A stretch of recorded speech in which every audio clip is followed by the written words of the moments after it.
Guarantee कानून नहीं बनाएगी। किसान का भला तो उनसे भी नहीं होने वाला, लेकिन वो है कि अगर वो हो जाएगा तो कुछ बगैर ऑक्सीजन के किसान जिंदा रह सकता है। अभी तो ऑक्सीजन पे है।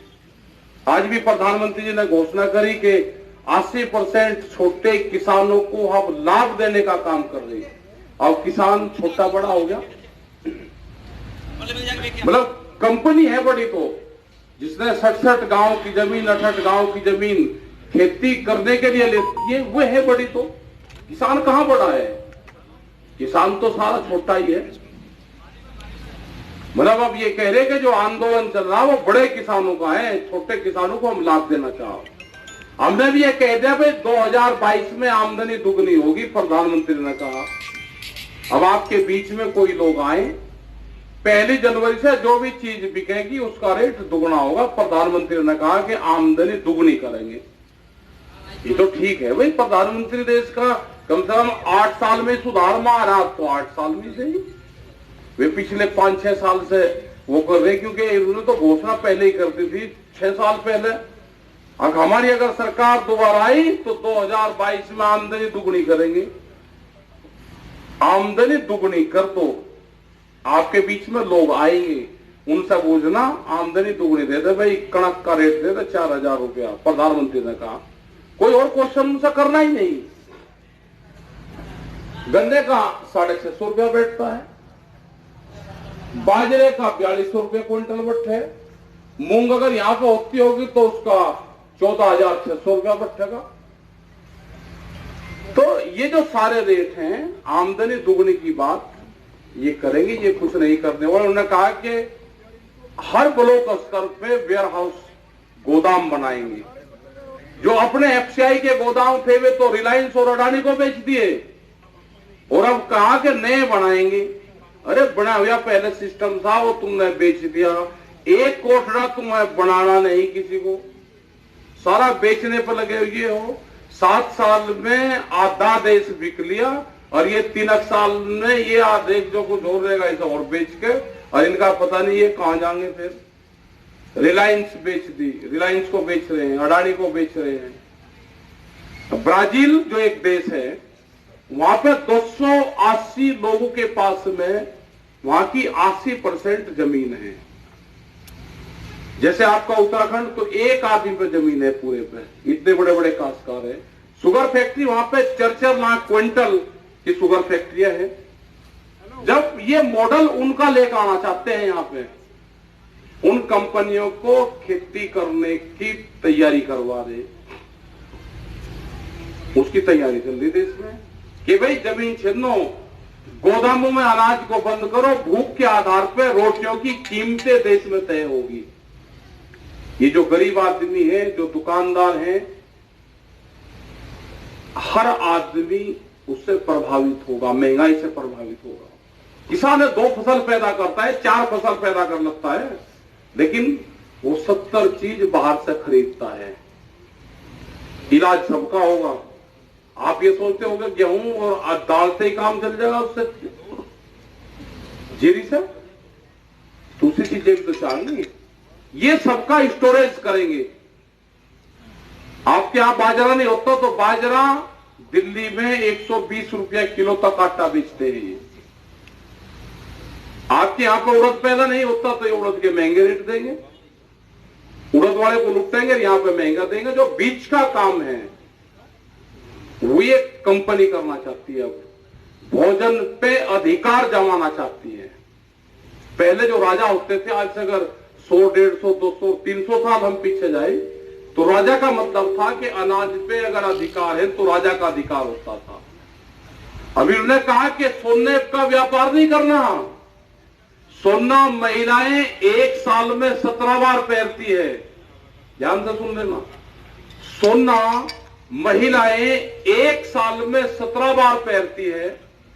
भूख 1 साल में आदमी को 700 बार लगती है।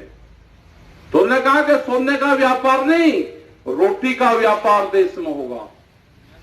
रोटी बाजार की वस्तु नहीं बनने देनी, रोटी जरूरत की चीज है। ये रोटी को बाजार की वस्तु बनाएंगे। लोग यहाँ पे भूख से मरेंगे। जिस तरह से ऑक्सीजन से लोग हॉस्पिटल के बाहर मरे, लोग भूख से मरेंगे। अनाज पे बड़ी कंपनियों का कब्जा होगा, देश आर्थिक रूप से गुलाम होगा। ये जंग है, ये लड़ाई है, इसको उसी तरह से लड़ना है। जैसे कहते थे प्रधानमंत्री कोरोना को जंग कहेगा, तो उसने कहा कि बहुत बढ़िया बात कही, हमने किसानों ने इस आंदोलन को जंग कह दिया, कह लगे तो लड़ाई की तैयारी कर रहे। हाँ, लड़ाई की तैयारी कर रहे, हमने जंग लड़ी। जो योद्धा आंदोलन में बैठे हुए हैं, उनने सर्दी से जंग लड़ी, उनने गर्मी से जंग लड़ी, उनने बरसात से जंग लड़ी, हमने जंग लड़ी अपने ट्रैक्टर जो किसान का टैंक है उसके साथ में लड़ी। आने वाले टाइम पे भी आपका जो मददगार होगा वो ट्रैक्टर ही होगा। हमारे जो युवा हैं, जब वो बॉर्डर पर जाता है तो टैंक चलाता है, जब अपने खेत में आएगा तो ट्रैक्टर चलाएगा, और जब घर में अंदर बैठ के करेगा तो ट्विटर पे काम करेगा। ये तीनों चीजों पे काम करना पड़ेगा। मीडिया आपके साथ नहीं है। ये सोशल मीडिया को छोड़ दे, एक आध चैनल को छोड़ दे, आपके साथ नहीं है। सत्ता वाले आपके खिलाफ हैं, विपक्ष वाला भी कान नहीं भड़का रहा, वो भी चुपचाप बैठा।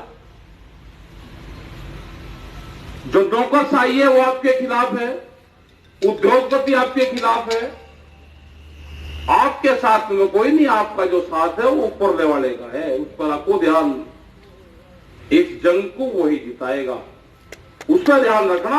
अपने कर्म पर ध्यान रखो, अपने खेत पर निगाह रखो, और दिल्ली के आंदोलन पर निगाह रखो। आपके जो 40 योद्धा हैं जिस आंदोलन की अगुवाई कर रहे हैं, वे कोई कमजोर नहीं है। उनके पीछे बाबाओं का हाथ है, उनके पीछे लंगरों का हाथ है।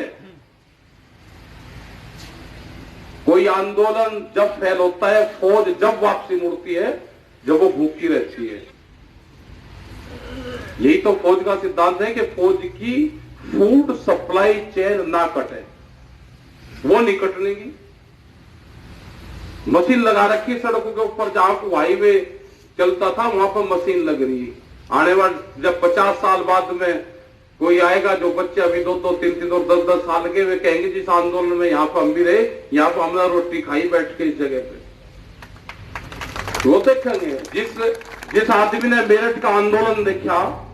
जब हम मेरठ के किसी भी गांव में जाते हैं तो हम सिर्फ एक बात पूछते हैं कि इस घर से 2 प्रसादे बना के भेजे, तो वे कहते हैं जी हमारे घर से भी गया, हमारी माताओं ने यहां से रोटी लंगर बना के भेजा है आंदोलन में। तो यही आंदोलन याद करा जाएगा। कोई इस आंदोलन में वहां तक गया, वो नहीं गया। किसी ने इस आंदोलन में एक मुट्ठी अनाज दिया, उसका भी सहयोग। किसी ने तन से सेवा करी, किसी ने धन से सेवा करी, किसी ने मन से सेवा करी, किसी ने भाव से सेवा करी। उन सबका धन्यवाद है। ये आंदोलन सबका है और ये आंदोलन को यूथ जिताएगा। पहला आंदोलन में युवा कम आता था, वो खेती से नफरत करता था। आज अगर आपकी जान बचाएगा, आपका रोजगार होगा, तो इसी आंदोलन से, इसी खेत से आपको रोजगार पैदा करने पड़ेंगे। आपको जमीन नहीं बेचनी। जो आदमी जब जमीन बेच देगा, कोई व्यापार कर लेना, उस जमीन को दोबारा नहीं खरीद सकता। जमीन नहीं बेचनी, इसी में ही रोजगार पैदा करने हैं। आप यहाँ पे रुके हुए हो, बहुत टाइम आपको हो गया, आगे भी संगत बैठी हुई है। और ये यात्रा किसान क्रांति यात्रा, किसान तिरंगा यात्रा जो नानक मत्था गुरु घर से शुरू हुई, ये आगे तक जाएगी। और हम रात तक उम्मीद है कि मंजिल के कुछ वहां तक पहुंचेंगे। अभी 5 तारीख का बड़ा प्रोग्राम मुजफ्फरनगर में है, आप लोग सब उसमें भी आए। बड़ी पंचायत होगी, रास्ता किसी को कहां तक मिलेगा। एक मेला है, उस मेले को देखने जरूर आओ। मेला जब बढ़ता है, जब सब लोग आते हैं, वहां पे बड़े संख्या में लोग आएंगे, मिलेंगे, वहां पर आगे की रूपरेखा तैयार करेंगे। जब तक कानून वापसी नहीं होगा तो घर वापसी नहीं है। धन्यवाद। जय हिंद, जय भारत। वाहेगुरु जी का खालसा, वाहेगुरु जी की फतेह। आ जाओ भाई प्रेस वाले, आ जाओ सारे, बस इकट्ठे। क्लास लगाए। हाँ जी, लो जी महाराज जी।